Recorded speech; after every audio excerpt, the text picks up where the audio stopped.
On this episode of the Presbyterian and Reformed Churchman, I have Tim Townsend with PCA Foundation. And you're going to inform us on a lot of things or educate us on a lot of things. You and I have met in different contexts, and I said, man, I gotta have you on. You're a ruling elder. You're a smart guy, and your heart is for the church and the good of the church, and you love Jesus Christ. So, Tim, welcome to this conversation. Thank you. Thank you, George. Good to be with you. Thank you. Good to be with you, too. Let's get into what you do with the PCA. So here I'm trying to think of how to pose this. What is PCA Foundation, and why should we care?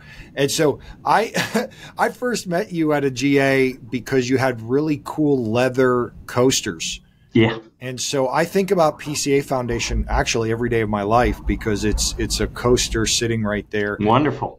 Yes, but I have no idea. Yeah. What y'all do. And so part of what I do on this podcast is I find ruling elders either in the world or who work within the church, and I try to not just highlight what they do, but how what they're doing can serve the broader church, and so try to get the word out there. So what is PCA Foundation, and why do we care? Sure. Let me just say, first of all, I appreciate your emphasis, George. I think ruling elders are the backbone of the denomination, and seemingly always in the vanguard of the defense of Orthodox confessional Christianity, and they are hardworking men trying to hold down jobs, provide for their families while also doing a second job. So thank you. Definitely. And we need them.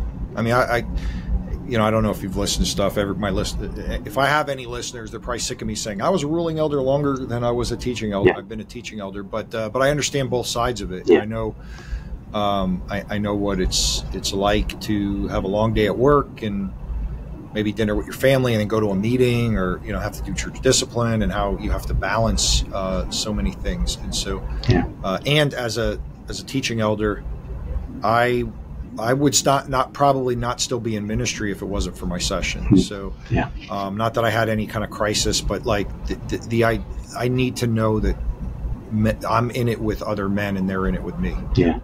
Yes. But, on this idea of calling as well, I truly believe we do all of our work as unto the Lord, and one kind of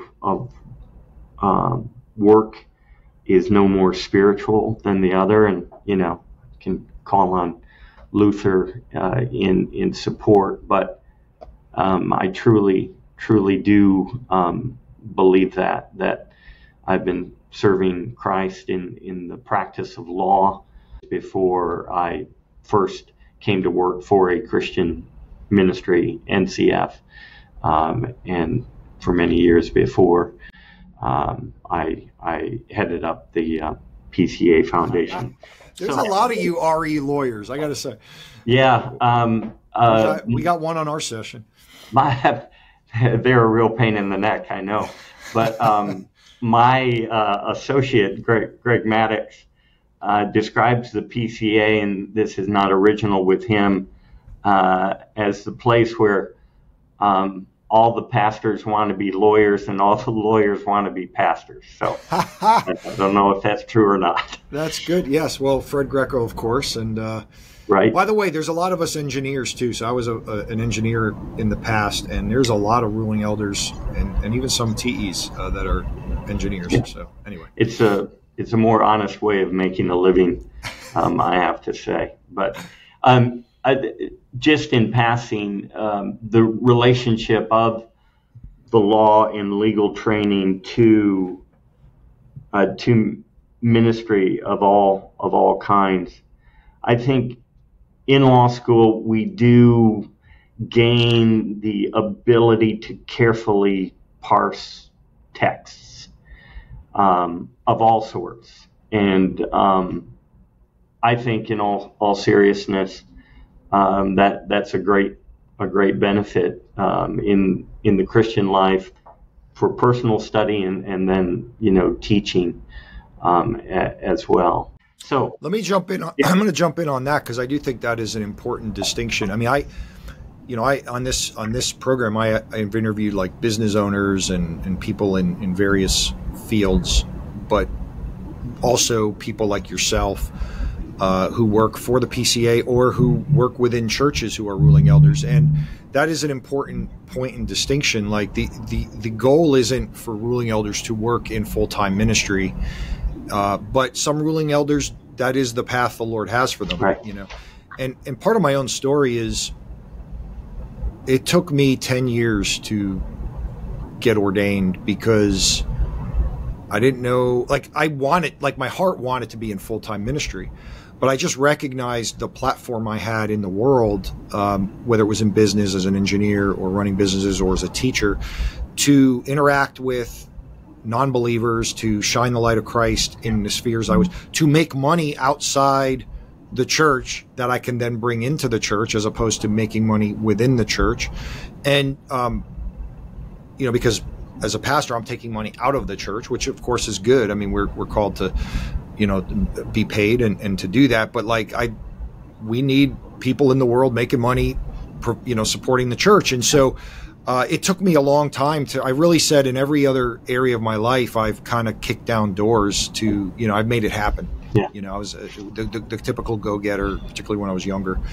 And I just said in ministry, I'm not going to do that. Like the Lord is going to have to really drag me into it or just open a door that would be ridiculous to shut. And that's what happened. I was a ruling elder at a church and a staff position opened up and I never considered taking that. And the session wanted me to come on full time, Yeah. But I do think that I appreciate you highlighting that is important. The goal here is not to get every ruling elder to start working for the church or the agencies of the denomination.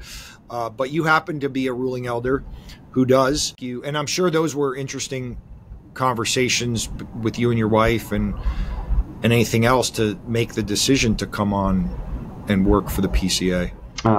Yes, we a joint decision. My poor wife has been married to a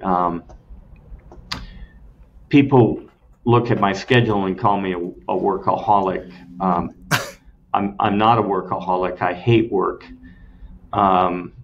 But it's just the way the Lord has led. The positions He's put me in have demanded that kind of dedication. But Rosalie loves the PCA as well, loves the Church of Jesus Christ, and is happy that I'm in this current position, helping to advance the kingdom through the work of the PCA. Praise God. So let's get into it. Yeah. The PCA Foundation. Yeah. How? What is it? Why do we care? Yes. What does it mean for us? Yes. Who are you and why are you here? So it's a good question. So PCA Foundation's its own agency in the PCA.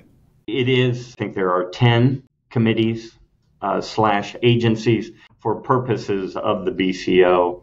An agency is treated as a committee. We just happen to be separately incorporated. But in terms of the oversight of us, who we are accountable to, we're a committee, just like M&A, CDM. Our board is elected by the General Assembly.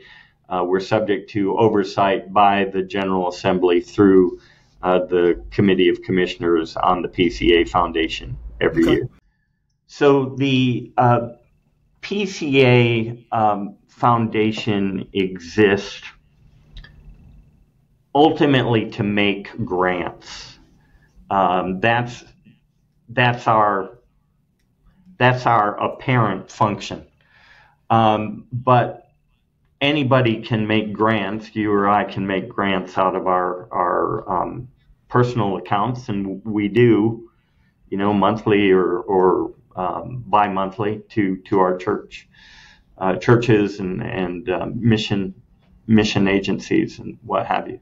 So why the foundation? Well, we make the money, raise the money for making those grants. That is, we get people to give us money to make those grants rather than giving to the end user charities all of their charitable giving. The reason we do that is that we can help people give in ways and at times and give assets that increase how much they can give. So, and to who? You're talking about to the local church or to the denomination? To who? To any charity that that the Lord has impressed on their heart to support, primarily their churches. And I'd like to come back to that in a minute, George, because sure. The natural question for a pastor, in fact, my associate just had this conversation with Fred the other day. Hey, I don't know if we really want to promote the foundation because we need those funds. We need that charitable giving. So I'll come back to that in a moment. Okay. Baseline, though, on the question why the foundation exists. A basic truth of charitable giving is that you never give charitably in order to make yourself wealthier. It's never an economic win. So the government comes along and gives you a tax deduction for that giving, but the value of that tax deduction is merely your marginal tax rate, which is not 100%, your marginal tax rate by the amount of the deduction. For example, we'll say there's a fellow who lives on Manhattan. He is taxed outrageously. Top rate, 45%. He decides to give $1,000 to charity. He gets back from the government effectively in tax savings. He gets back from the government $450. The smart people among your listeners, people watching this, will think, well, but hang on, he's still out $550. That's exactly right. That's my point. That's a point that is often missed in the generosity, what I call the military generosity complex, the people out there churning for the charitable gifts.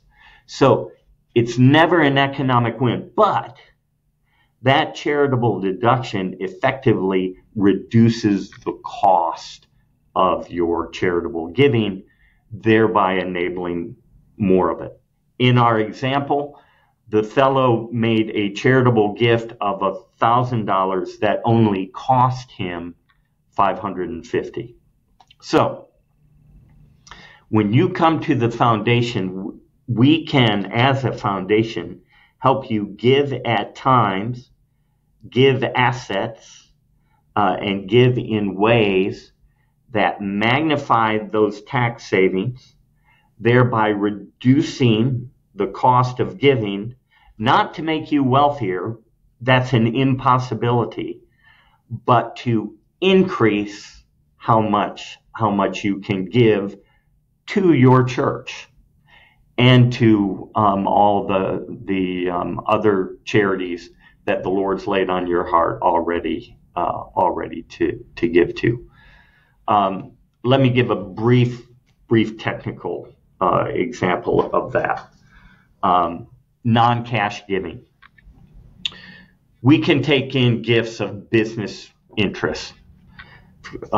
You've got a man or a woman who is about to sell his or her company, and that company is structured as a partnership entity, like a limited liability company. Almost a zero basis, because they were an entrepreneur. They got in there, they built this thing up, and now one of the vultures is hovering around and it's going to buy it from them for $10 million, and their basis is almost zero.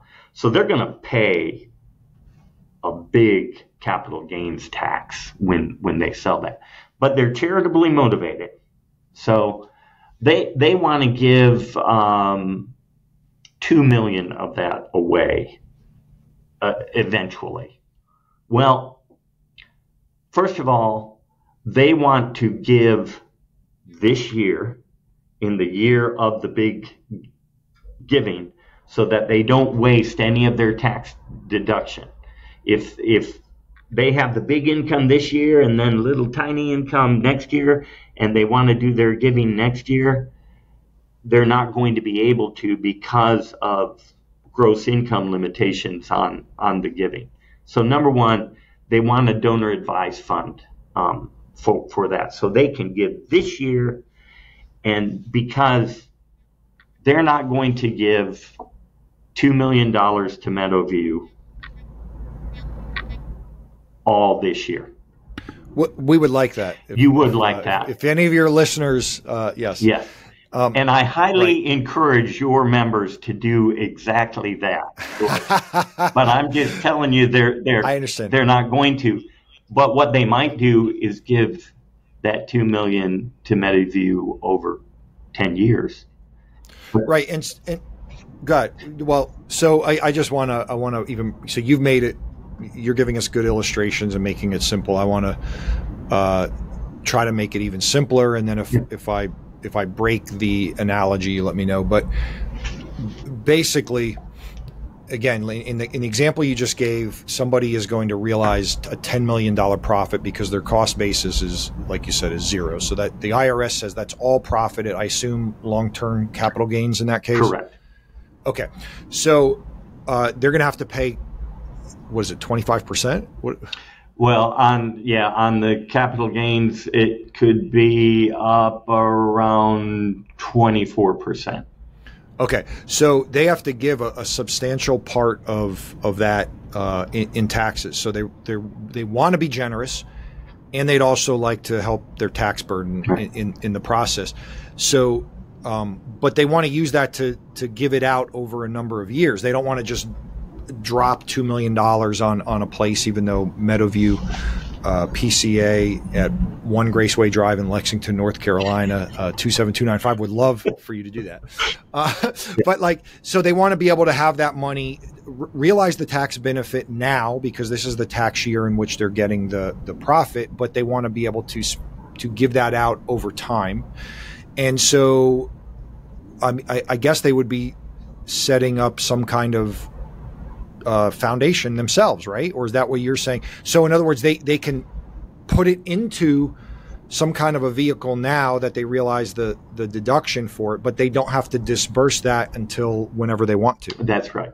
So okay. They could set up their own private foundation to accomplish this deduct now, give later idea. Yes, right. At great time and expense, and at greater, or let's say smaller, deduction limitations for giving to a private foundation. So we would suggest that they give to a donor advised fund instead, at no cost or expense, like for initial setup, like they would have with a private foundation. And because we're a public charity, as a church, and also our public support test would be met even if we weren't a church. Because we're a public charity, they get the maximum deduction available. Now, we talked about time. Give to the donor advised fund in the year of that income rather than trying to give it out later. So are you saying PCA Foundation is that fund?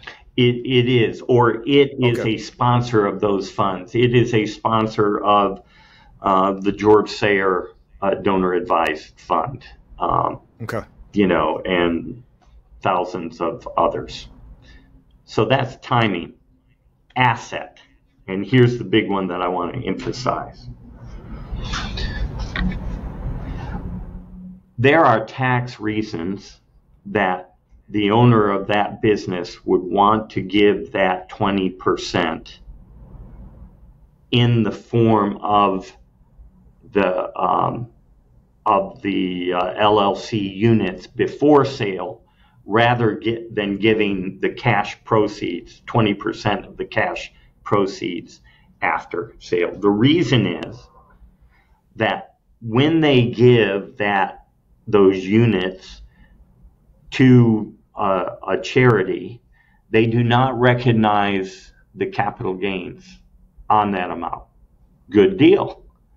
But then Congress has made it even sweeter by saying, but you can deduct that appreciation, the amount of that appreciation against your other taxes. That's a double dip, what I call the double dip. And so when a person decides, I want to give 20% of this transaction to my church and other charities, what they're really saying is, I want to keep an amount of after-tax proceeds for consumption and for savings retirement. So 4 buckets: consumption, savings retirement, taxes, and charitable giving. So if a person, instead of giving cash proceeds, get my fingers up in the camera and make sure I don't lower the incorrect ones too quickly. When they give stock or units before sale, what they're doing is consumption is staying the same, the amount for consumption, the amount for savings retirement is staying the same. The tax amount is going way down. And so if I could grow my pinky, I would show you that the giving would go way up. So what we do is say, Lord's laid it on your heart to set aside 20% of this for charity. That's great. If instead you'll give your units before sale to the PCA Foundation, you can give not just 20%, but you can give 40% of the value while still keeping the same amount for consumption and the same amount for savings, retirement, inheritance. So in a nutshell, we help with our foundation services. We're able to facilitate people giving 30 to 40 to 50% more while still following what the Lord's laid on their heart to keep for consumption and savings. Let me try to break that down. Yep. Again, if I'm understanding. So rather than selling the asset and sheltering the money, I don't know if that's okay to say. I guess or reserving it for eventual giving. Right. Yeah. So because once the sale of an asset happens, now the tax burden is there. So rather than selling the asset, having a tax burden, and then giving the money, they would give the asset, or they would earmark or categorize this asset as in this Foundation. They give a percentage of the asset, yes. Right. So that's prior to the sale. And if you don't sell something, you don't owe the tax on it. Right. And so that could be, you're saying, it could be stock.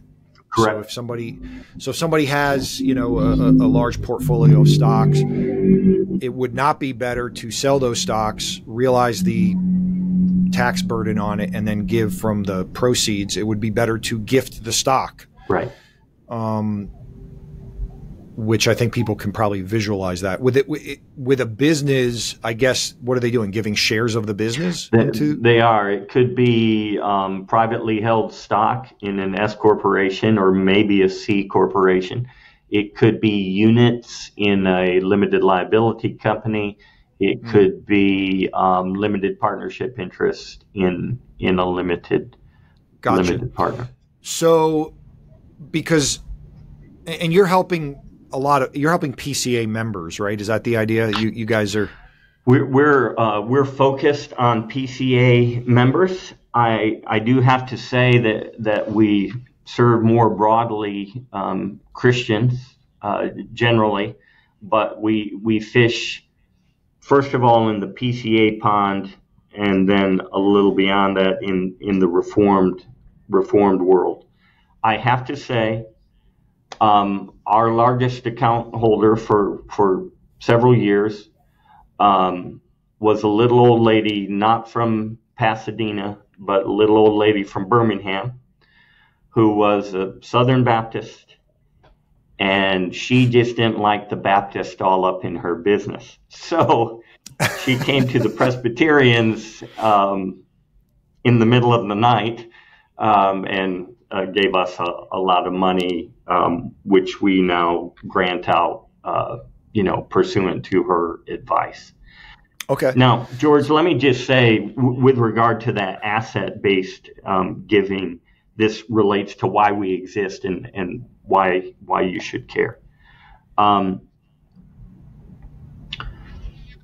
Many churches have procedures set up to be able to take in publicly traded stock gifts, liquidate those, and what have you. And giving of that stock before sale works on the same principle that I just talked about in this LLC situation. But you're putting that principle on steroids when you move it into the private business interest area or real estate, or, and we'll talk about this in a moment, I'm sure, cryptocurrency. Why? Because the appreciation, that double dip, works on large amounts of appreciation that you're avoiding capital gains on, but you're getting the deduction for. So churches frequently can handle the publicly traded stock amounts. I highly recommend that they not try to take in, an S corporation business or a limited liability company and then try and sell that with the donor.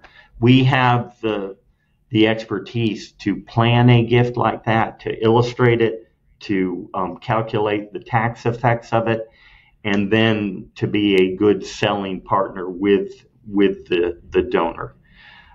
So now, those are frequently big amounts.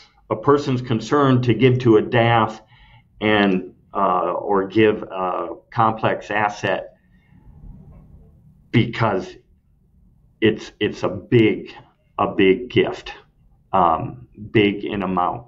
Those kinds of gifts typically, not always, but typically they don't just go to one charity. So this is the little hesitation that I think some pastors have with regard to the foundation. They need not have that hesitation.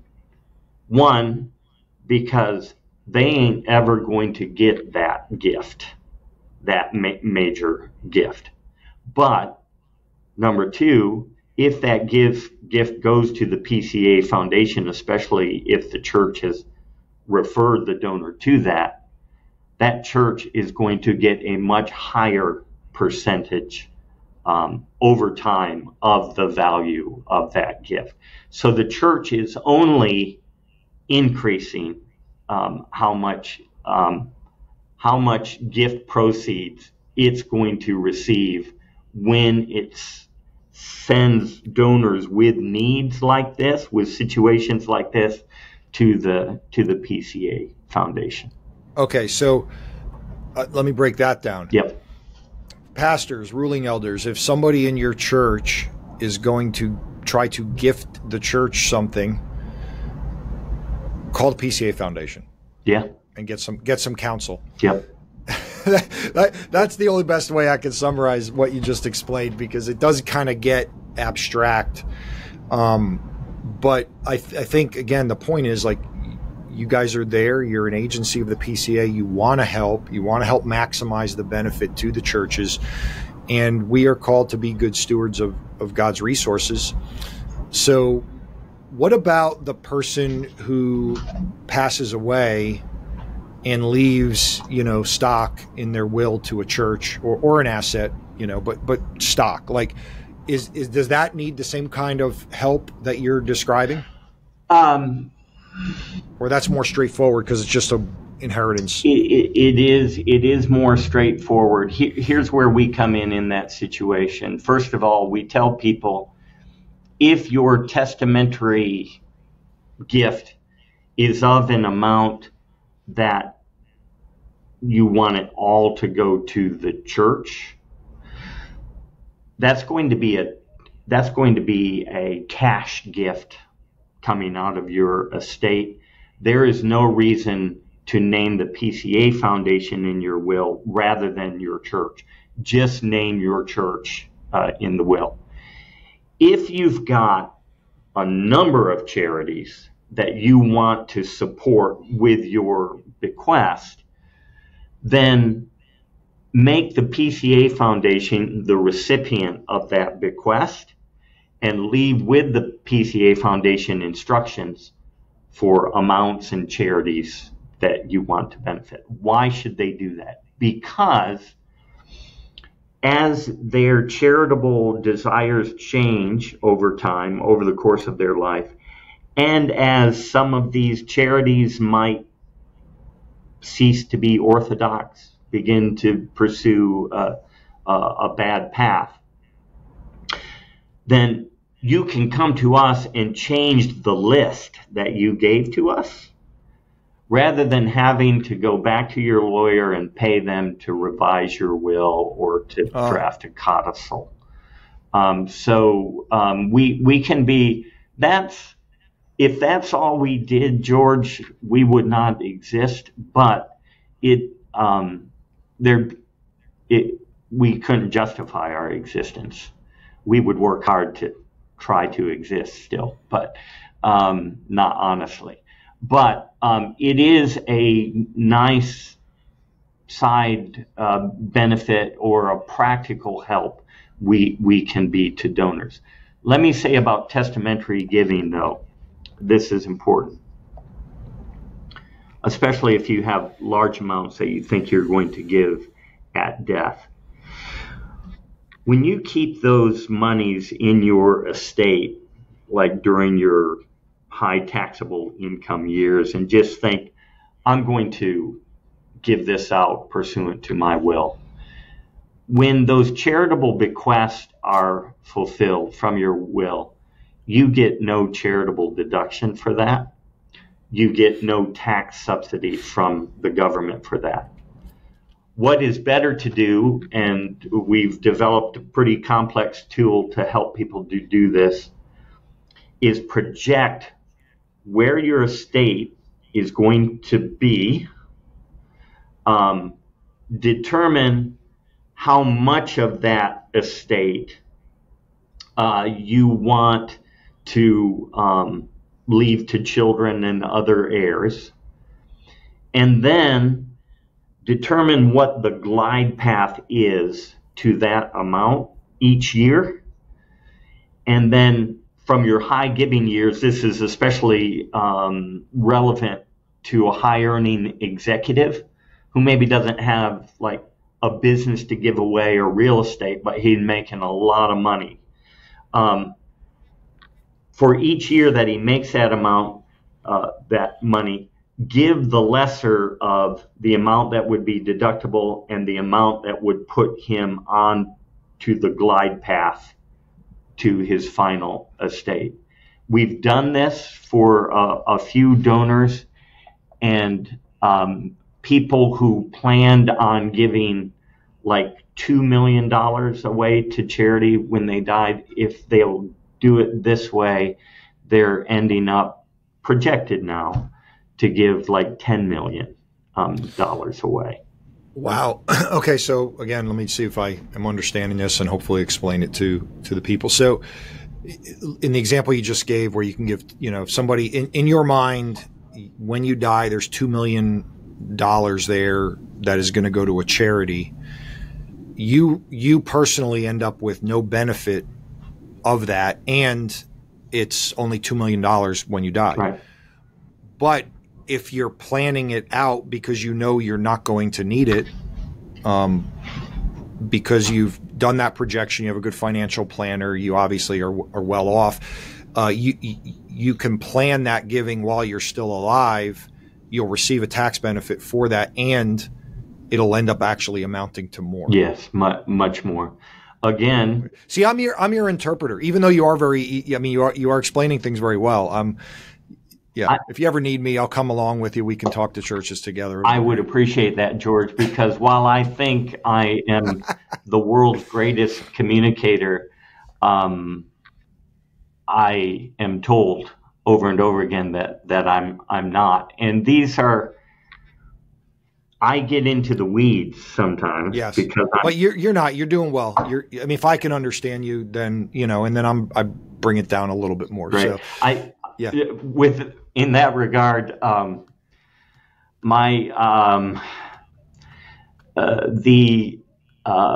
if I can say this without being sacrilegious, the mediator of my temporal salvation on the floor of General Assembly last year, Ken Wynn, trial lawyer from Houston, told me one time that the only time I'd met him before last year's General Assembly, he told me, and it's just kind of in his way, it was kind of like, boy, what you need to do when you've talked to these pastors is just tell them, now I've told you a lot of things today, but you need to remember just one. When you have a church member with a big income event, tell them to call the foundation. Yeah, that's what I said a few minutes ago. Just we need, and you say that, but that's exactly what needs to happen, because we don't know.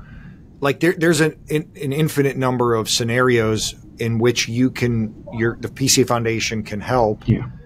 And there's no way to project that. So if you like you said, a member with a big event, that a financial event, they're a generous member, they give, they plan on giving, it's just a phone call. It's just an email to make a connection. And I will say, most pastors, again, I have somewhat of a business background, and so some of this stuff I've seen, but most pastors and most congregants don't have that. They're W-2 employees. They get a paycheck. They put money into a 401k, and that's the extent. Now maybe they have a parent pass, and then now they have an inheritance. But so if you don't understand these things, what would incur capital gains tax, and what an S corp is versus an LLC, or some of it gets complicated. Yeah. And so that's why just trying to make the point that, again, to the average person and the average pastor, and I'm not saying that as in it, but just like most people, all they deal with is the money they get in their paycheck and the check they write for their tithe. Correct. And it gets much more complicated, and there's ways to better benefit both the giver and the recipient. And you guys can help with that. That's where we are. Yep. Yeah. Cool. Okay. I want to ask you about this Bitcoin thing. So this was super cool, by the way, because I had a brand new ruling elder come to General Assembly with me a couple of years ago, and I don't think he minds me saying this. It's a joke. It's like we joked that we were going to ordain him a ruling elder and then announce his emeritus in the same meeting. He was 70 years old, Okay. but got the energy and he carries himself. I mean, he's just so. He has been a total asset. In his first year being ordained, or second year, he was able to go to General Assembly and nobody else could. And so he went, and he wanted to be on a committee of commissioners. He wanted to be involved, and he did the work, and he ended up on PCA Foundation, which is probably one of the ones that has lower attendance. Everybody wants to be on M&A and whatever. Yeah. And he happens to be there for this Bitcoin thing. Yes. And not only that, but like y'all called them back during the assembly, which is a rarer thing, especially for PCA Foundation. Like they had to, during the General Assembly, go meet again to talk about and vote on something with this Bitcoin. Yeah. So it was very exciting for him. Well, that's great because knowing that we were going to have to meet again on the next morning, I spent a good portion of the night preparing my explanation and my remarks for that meeting the next morning. But those were dedicated men, willing to come back, we figured it out. And well, what was it? Tell people, just for as a point of interest. What like did you got a Bitcoin donation? Not Bitcoin. You know what? I'm. You're not allowed to speak about it. I am. I would be allowed to speak about it, but I mean to identify the currency. But I'm not going to, in order to make my ultimate point about this. Which my ultimate point is, we don't invest in cryptocurrency. We don't advise others to invest in cryptocurrency. But if you've got cryptocurrency, it makes a dang good gift for the reason of that hyper appreciation that you get with private asset, private stock, real estate gifts. So it doesn't matter which one it was. Right. Just what was why did the assembly have to vote on it? What was the story? One of the commissioners in my committee of commissioners, who through many interactions that we've had, that I've come to respect him a great deal. I hope he feels the same about me, but he just did not like cryptocurrency, and he thought it was a threat, or it was a risky asset for the foundation to take in. And on that point, he and I are diametrically opposed. My whole career has been as a lawyer, not a litigator, but a transactional lawyer. My whole career has been risk mitigation. And so I did not believe at the time there was any substantial risk involved in receiving this very large cryptocurrency donation.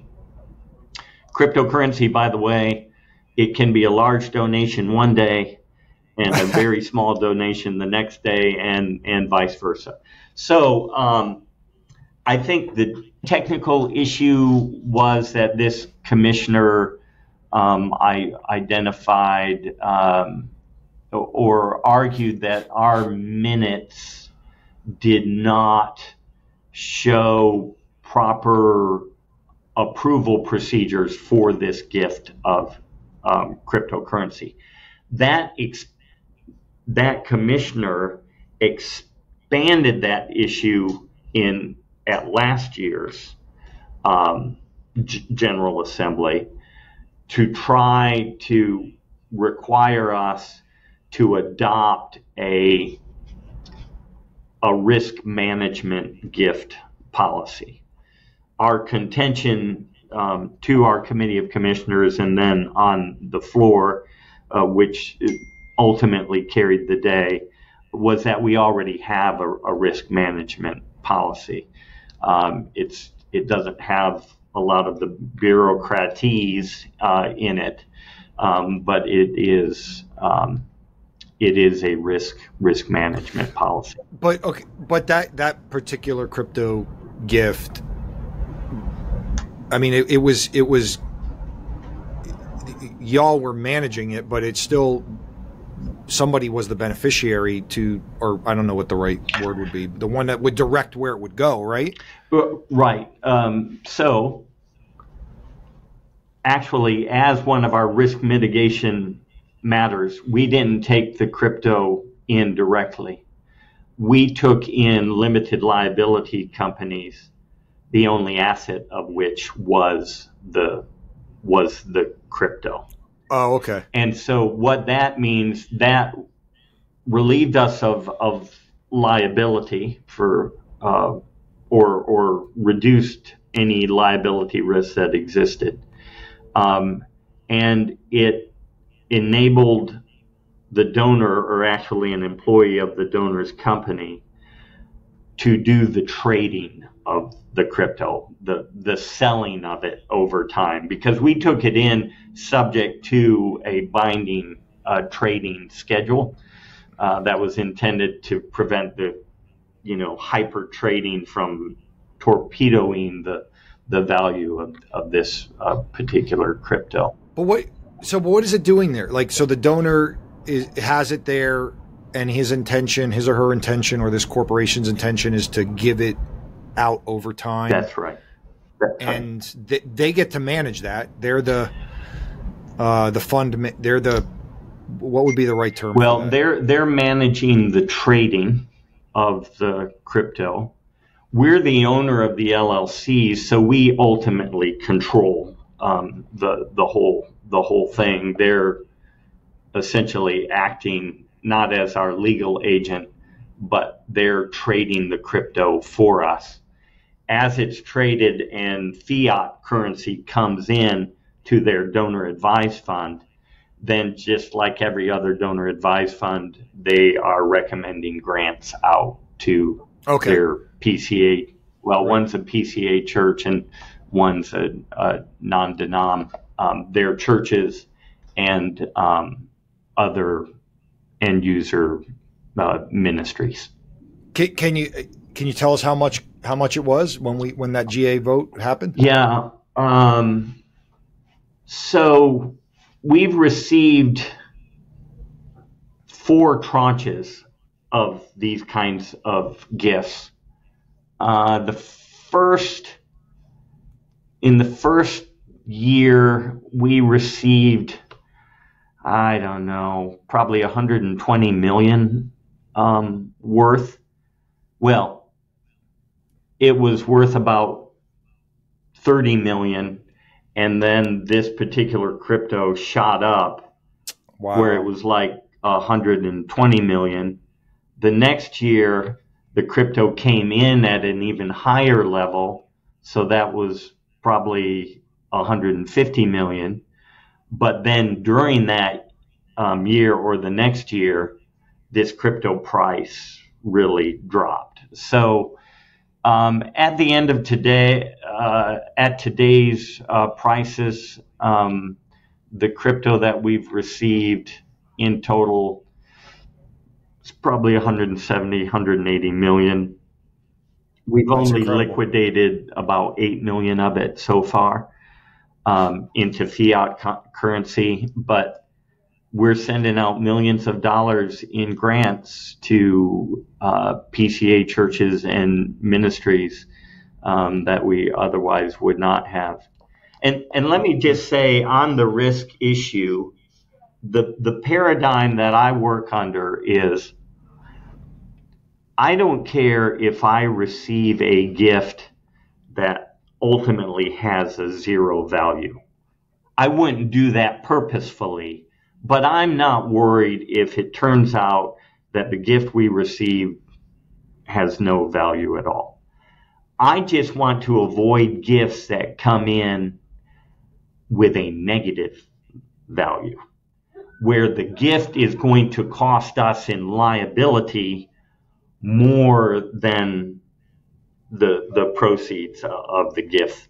So why would that be? Like that would be an S corp that actually has debt or something? No, because as the S corp shareholder, we would be liable. The more common, the one that keeps me up at night, if anything does, is real estate gifts with environmental liability.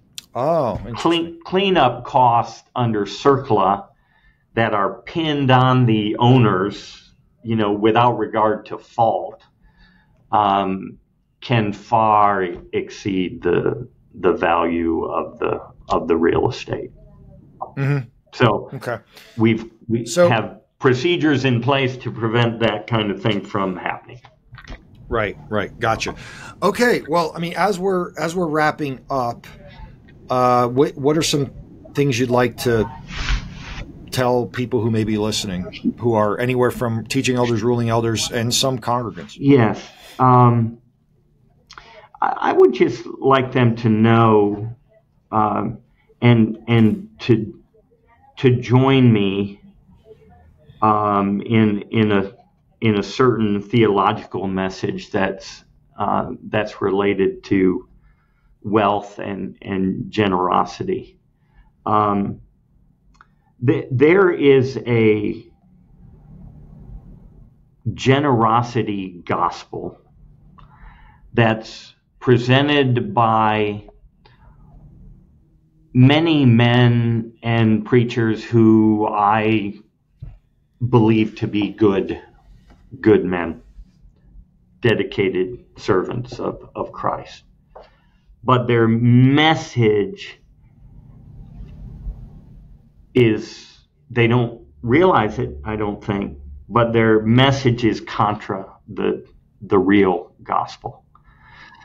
The message is, you should give money sacrificially because A, your gift will change the world. It will change the church. And here's where it becomes very, very clear, the error. It will change you. And that's a seductive message. It seems to make sense on its face, but it's not true.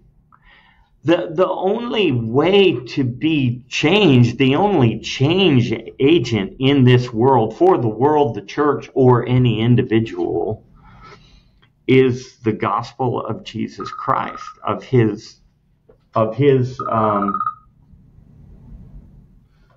death and resurrection.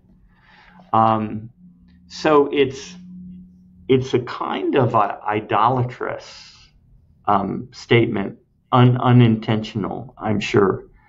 And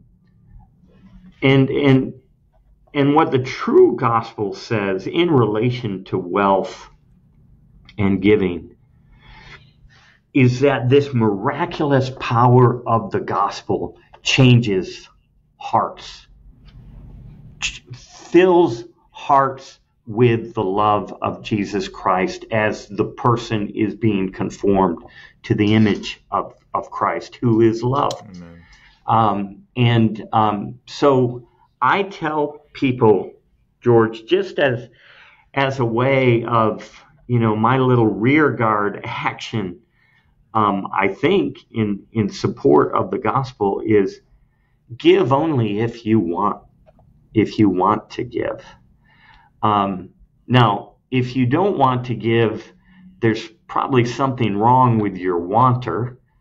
But the solution for that is to go back to the cross, and reconsider the person and work of this person that you're trusting in, and what he was like. Yes, give to meet needs that you see. That's what works on the love in your heart to call. You don't just give because it's a cool thing to do. You give to meet needs, and to advance the gospel. But the reason you're giving is not to affect this world change. It is because you have been changed yourself. And in that regard, I just have to say that the use of the parable of talents, and I hope I'm not goring your own ox here, George. I hope you haven't preached on this recently, or that if you did, you got the right interpretation. But it's presented, parable of the talents, it's always brought up in this stewardship context, which assumes that those talents represent maybe actual talents, actual monetary value, or ourselves, our resources, the gifts that the Lord has given us as a stewardship matter. But if you look at that parable, it is remarkably similar to the parable of the sower of the seed. And with the parable of the sower of the seed, we have the benefit of our Lord's interpretation of it. He breaks down the metaphor for us, and he says the seed is the word of God. And I think that the talents in the parable of the talents are the word of God as well. Again, exalt the gospel, exalt the word of God, and then the change that affects in our PCA members' hearts makes them givers. And then the foundation comes along and says, hey, what has the Lord laid on your heart to give? We can show you how to give in a way, or give an asset, or give at a time that will increase how much you can give as a stewardship of your giving, as opposed to a stewardship of your wealth. You've got this much to give. Let us show you how to give it better, more effectively. Well, I appreciate your heart in that. I think I agree with probably most of what you said, and so I'm not. I haven't preached on the parable of the talents, but I was just telling my kids about it. I mean, I do think it's all of the above. I think it's the Lord. We don't. Again, it's you're saying sow the seeds. It's also very similar to the light. Let your light shine before men. Right. You don't put it under a bushel, right, or under a basket. You let it shine. And so we do all unto the glory of God. And I think that's our giving too. And the Lord loves a cheerful giver. I think just really tries to set the heart disposition that you just right. kind of highlighted. And I do think, we don't give to get. For sure. There is an aspect of the giving that is, it's worship. It's an acknowledgement that everything belongs to the Lord, yep. and so there's this token aspect of it to say, and so to give you the first fruits of it, to show it's all yours. But ultimately, if you're on mission, how do we not want to partner in the mission? You know, how do we not want to? I mean, like we have, you know, God could do whatever he wants to do without us. And yet he uses us to spread the gospel, and he uses us to do good in the world. He uses us to support and care for needs. And so it's just a recognition that it all belongs to God. And so we deploy some of it for the furtherance of the kingdom, not to get anything from it and or anything like that. Yes. So no, I think these are good. I think this was really good and helpful. And you're married, you have kids, you have grandkids. Oh man, you've got me started now. I'll be brief. I have 4 children, all of them married, and we have 8 grandchildren. One of my sons is a lawyer. One of them is a Marine officer who recently left the active service, and then a daughter who is a school teacher, and then my youngest daughter is a nurse. Okay. And my wife, Rosalie, has been a pediatric nurse for a number of years that I shouldn't reveal, probably. Wow.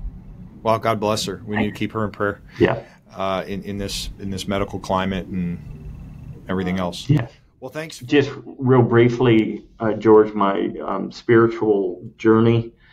As a good Baptist boy, I prayed the sinner's prayer and then doubted the sincerity of it and prayed it over again several times, baptized two or three times. But then finally in college, working my campus job, one day I just said on the inside, this is ridiculous. Do you believe that Jesus Christ is the Son of God and Savior of the world? And the answer came back, yes. Yes, I believe that, and have not struggled with doubt since. Introduced to Reformed theology by some law school friends, one of whom remains a very dear friend of mine to this day. Well, thanks for some of the nuts and bolts of who Tim Townsend is. I appreciate your time, Tim. You gonna have any good swag at the booth? Anything to lure people in? Hey, man, we've got those little leather coasters stacked up here like cordwood. So if yours is worn out, yeah, I got coffee stains on mine, so I want to know them. Yeah. I don't know what swag we will have this year, but my beautiful face will be at the booth. So I would love to have people stop by and talk theology or talk giving techniques or talk their own giving situation. See if I might be able to help them. That's great. And I think, like when you talk about GA, I'm always hesitant. I'm one of these people that don't like to go up to booths because I feel like most vendors are there to, they want a client, they want a customer, and you feel bad to come up, just take their stuff. And maybe but like genuinely what I found about y'all's booth is you're just there to help. Mm-hmm. I mean, again, you want to exist, but you're so people can come up and talk to you. Yeah. And ruling elders, I think the message is, if you're not sure, call them. Yes, that's it. That's the primary message. So good deal. Thanks again, Tim. All right. Great to be with you, George. Really appreciate this opportunity and appreciate your ministry very much. Oh, you're welcome. See you, Jan. Okay. Bye-bye.